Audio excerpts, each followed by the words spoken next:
क्या सिल्वर और gold crash होने वाला है? चलिए जानते हैं। सिल्वर का प्राइस यूएस डॉलर टर्म्स में पिछले 50 साल से वही का वही है, लेकिन वो इंडियन रुपीस टर्म्स में तेजी से बढ़ता हुआ नजर आ रहा है, क्योंकि इंडियन रुपी की वैल्यू डॉलर के मुकाबले हर साल कम हो रही है। इंडियन रुपी डॉलर के मुकाबले वीक हो रहा है, इससे सिल्वर के प्राइस इंडियन टर्म्स में बढ़ते हुए दिख रहे हैं। इंडियन रुपी यूएस डॉलर के मुकाबले वीक हो रहा है। इंडियन रुपी की इस डेप्रिसिएशन के चलते सिल्वर का प्राइस इंडियन रुपी टर्म्स में तेजी से बढ़ता हुआ नजर आ रहा है। डॉलर टर्म्स में 1975 से लेकर आज तक सिल्वर का प्राइस वही का वही है। यूएस डॉलर टर्म्स में सिल्वर के प्राइसेस का जो चार्ट पैटर्न है उसमें कप एंड हैंडल पैटर्न बन रहा है, उसमें ब्रेकआउट के पूरे चांसेस नजर आ रहे हैं। चार्ट देखने पर ब्रेकआउट होने के टेक्निकल रीजंस तो नजर आ रहे ही हैं, लेकिन उसके साथ साथ ब्रेकआउट के फंडामेंटल रीजंस भी नजर आ रहे हैं। और जब टेक्निकल और फंडामेंटल दोनों ही सेम सिग्नल दे रहे हैं तो उस प्राइस मूवमेंट के होने के चांसेस बहुत हाई है। अगर हम फंडामेंटल रीजंस की बात करें तो वो ये है। फर्स्ट, सिल्वर का इंडस्ट्रियल यूज बहुत तेजी से बढ़ा है। ईवी व्हीकल्स में सिल्वर की डिमांड, सिल्वर का यूज पेट्रोल और डीजल व्हीकल्स की तुलना में कई ज्यादा है। सेकंड, सोलर पैनल्स में भी सिल्वर का बहुत ज्यादा यूज किया जा रहा है। थर्ड, सिल्वर ज्वेलरी की डिमांड भी तेजी से बढ़ी है। फोर्थ, जो लोग गोल्ड में इन्वेस्ट करने का मौका गवा चुके थे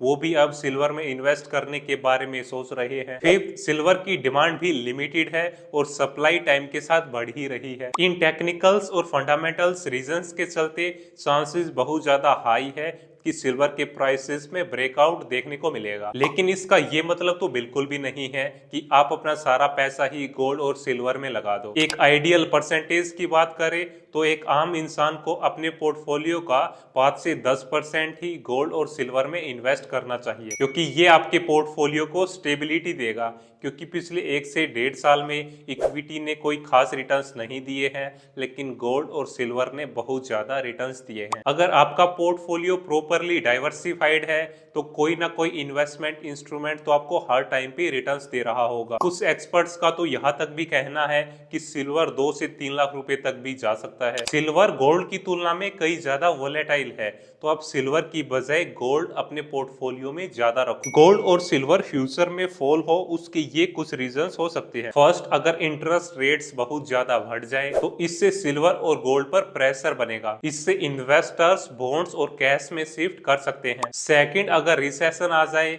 या फिर इंडस्ट्रीज में सिल्वर की डिमांड कम हो जाए तो भी सिल्वर के प्राइसेस फॉल होने के हाई चांसेस है। थर्ड, अगर डॉलर बहुत ज्यादा स्ट्रॉन्ग हो जाए तो भी प्रीशियस मेटल्स के प्राइसेस के फॉल होने के हाई चांसेस है। अभी के टाइम पर गोल्ड और सिल्वर दोनों ही ओवर वैल्यूड जोन के आसपास है, इसलिए गोल्ड और सिल्वर के प्राइसेस में शॉर्ट टर्म में करेक्शन देखने को मिल सकती है, लेकिन एक लंबा क्रैश, एक बड़ा क्रैश देखने को मिले इसके बहुत कम चांसेस है। क्योंकि क्रैश तब आता है जब डिमांड गिर जाए और सप्लाई ज्यादा हो जाए, और फिलहाल तो ऐसा कुछ भी नजर नहीं आ रहा है। जब यूएस डॉलर स्ट्रॉन्ग होगा और जब इंटरेस्ट रेट्स हाई होंगे तो लोग गोल्ड और सिल्वर को बेचकर डॉलर एसेट्स में चले जाएंगे। फेड अगर इंटरेस्ट रेट्स कट करेगा तो सिल्वर ऊपर जाएगा, और अगर रेट सेम रहे या बढ़े तो डिप आ जाएगा। चाइना और इंडिया मैसिवली गोल्ड और सिल्वर खरीद रहे हैं। इंडिया में फेस्टिव और वेडिंग डिमांड भी हाई है। इन सब के चलते शॉर्ट टर्म में सिल्वर और गोल्ड में एक करेक्शन देखने को मिल सकती है, लेकिन लॉन्ग टर्म में तो अच्छे ही रिटर्न जनरेट होंगे। कुछ एक्सपर्ट्स का कहना है कि अगर ग्लोबल इकोनॉमी स्लो होगी और फेड रेट्स कट करता है तो गोल्ड और सिल्वर नया ऑल टाइम हाई बना लेंगे। अगर इकोनॉमी स्टेबल हुई और इन्फ्लेशन कम हुआ तो थोड़ी बहुत प्रॉफिट बुकिंग देखने को मिल सकती है। गोल्ड और सिल्वर को निकालने की कॉस्ट भी टाइम के साथ बढ़ रही है, तो इन दोनों का प्राइस एक लिमिट के नीचे नहीं जा सकता है। तो हमें सिल्वर और गोल्ड के प्राइसेस में लंबा और बड़ा क्रैश देखने को मिले